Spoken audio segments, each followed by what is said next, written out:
नमस्ते, कैसे हैं आप लोग। Welcome to my channel and I hope आपको कल की टॉपिक अच्छी और इंटरेस्टिंग लगी होगी।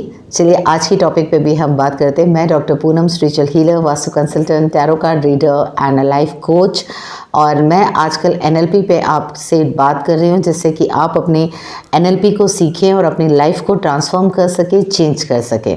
कल जैसे मैंने आपको एनएलपी का फुल फॉर्म बताया था और थोड़ा सा आइडिया दिया था, थोड़ा सा ब्रीफली थोड़ा सा बताया था कि क्या होता है, कैसे होता है।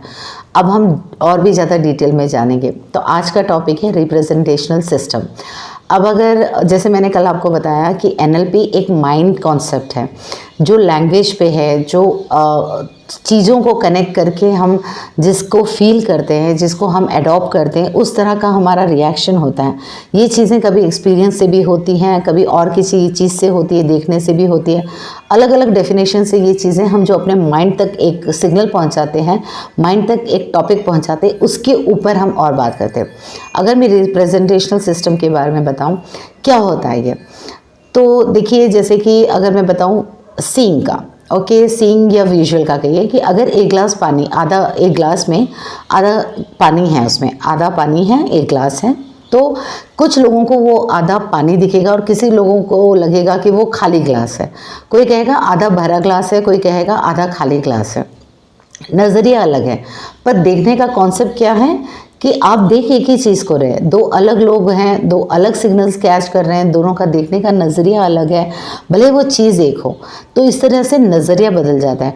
कभी कभी हम किसी को कोई चीज़ दूर की दिखाते हैं तो वो चीज़ आपको ईजिली दिख जाती है। जैसे मैंने देखा, आपने भी कभी नोटिस किया होगा कि बादलों में कुछ आकार बन जाते हैं। हम किसी तरह की कोई चीज़ देखते हैं नेचर से रिलेटेड, तो वो चीज़ कोई बहुत जल्दी कैप्चर कर लेता है, कोई चीज़ नहीं कैप्चर कर पाता है। तो जो देखता है, जब आपने उसको देखा कि क्लाउड में कुछ बना हुआ है, तो आपने अपने माइंड को सिग्नल दिया या माइंड ने आपको सिग्नल दिया कि उसको देख के जो आप एकदम से महसूस कर रहे हो, दो लैंग्वेज को आप समझ रहे हो, वो आप सीइंग में ले लेते हो। वो सिग्नल को आप कैप्चर करके उससे रिलेटेड जो भी वो चीज़ है, आपने पक्षी देखा हो, एंजल देखा हो, कोई प्लांट देखा हो, कोई कुछ भी देखा हो, तो आपने वो पहले से आपके माइंड में, आपके माइंड में ये स्टोर है कि ये चीज़ का नाम ये है। तो आप जब वो बादल का उस आकार में भी देख लेते हैं तो आपको लगता है कि ये वही चीज़ है, और आप उस तरह से वो सिग्नल को कैच करके वो वर्ड दे देते हो जो आप चीज़ को देख रहे हैं।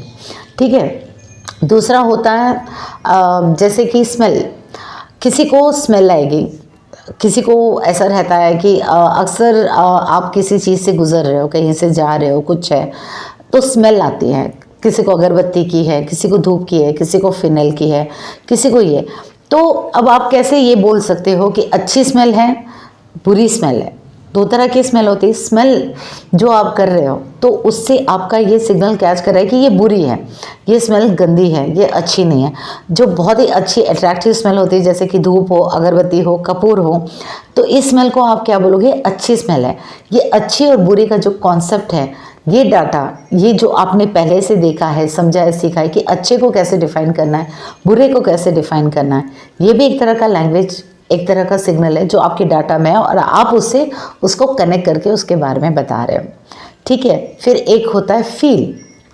अगर फील के बारे में कहूँ कि किसी को फील हो रहा है, जैसे अगर आपको कोई हाथ लगाता है, ठीक है, जैसे आप यहाँ पे हाथ लगा रहे हैं तो आपको कोई फील हो रहा है, ये एहसास जो फील का है आपको हो रहा है। अब किसी किसी को आपने देखा होगा कि गुदगुदी करते हैं तो वो फील आता है, किसी को नहीं आता है। किसी को चुटकी काटने से एक फील आता है, किसी को थप्पड़ मारने से फील आता है। ये जो फील है, मतलब चुटकी हो, थप्पड़ हो, छूने का हो, गुदगुदी का हो, या आपके ऊपर आप मतलब लेटे हो, आप पे कोई चादर डाल दिया हो, वो फील, ये फील एक जो आपकी बॉडी आपको ले रही है, वो सिग्नल आपके डाटा में जा रहा है। इस फील को आप एक नाम दे रहे हो कि ओके ये दर्द है। अगर थप्पड़ है वो दर्द है, ओके, गुदगुदी है तो खुशी है। अगर आपको कोई चादर उड़ा रहा है, आप लेटे हो, तो वो आपको वार्म फीलिंग वाला एक फील दे रहा है। तो ये एक तरह का फील हो गया। ठीक है। और एक और होता है जैसे कि सेंसेस। जैसे कि मैं अगर आपसे कहूँ कि कुछ लोग बैठे हैं और मैं आपसे कहूँ कि आंख बंद कर लीजिए और आप हाथी को देखिएगा। ठीक है। आपने आंख बंद कर ली, आप हाथी को देख रहे हो, वहाँ बैठे 4-5 लोग और भी हैं, जैसे मैं कह रही हूँ कि आंख बंद कीजिए और फील कीजिए हाथी है और आप उसमें क्या फील कर रहे हो। तो कोई कहेगा कि बहुत बड़ा है, कोई पैर को टच करके कहेगा कि इसका पैर इतना बड़ा है, कोई सूंड को टच करेगा, किसी के लिए वो बहुत बड़ा दिखेगा, किसी को उसकी स्किन में रफनेस दिखेगी, अगर आप उसके पेट के पास छूते हो तो ठंडक सी या सॉफ्ट सी लगेगी।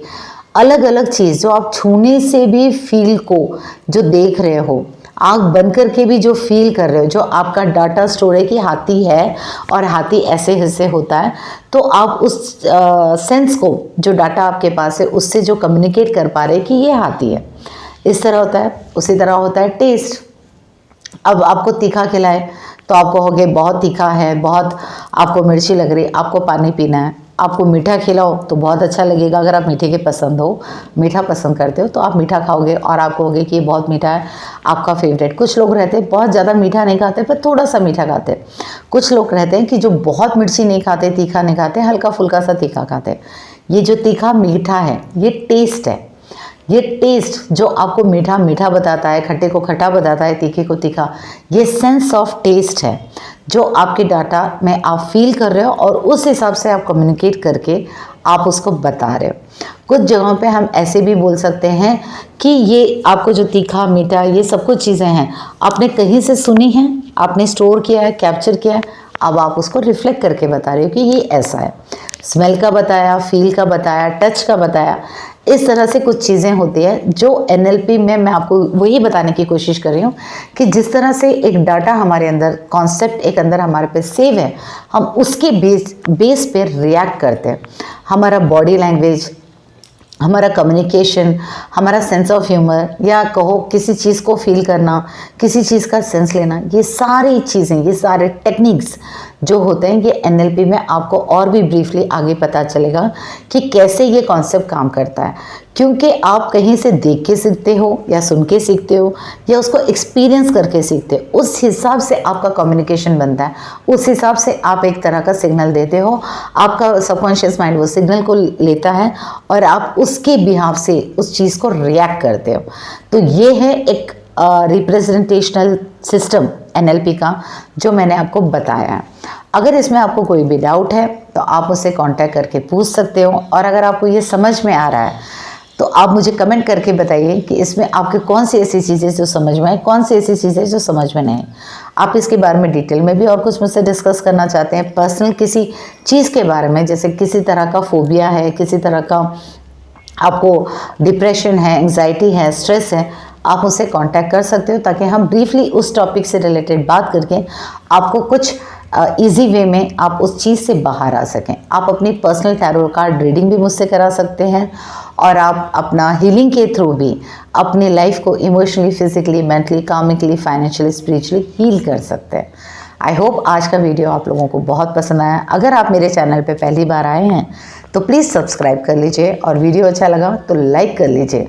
और आपको लगता है कि कोई ऐसा है आपके फैमिली, फ्रेंड्स, रिलेटिव में जिसे लाइफ ट्रांसफॉर्मिंग या लाइफ में चेंजेस की ज़रूरत है, पॉजिटिव होने की ज़रूरत है, या अपनी किसी चीज़ से बाहर आने की ज़रूरत है, तो आप ये वीडियो उससे शेयर कर सकते हैं। Till then, take care. May God, guru, angels bless you all, bless me too. Thank you so much.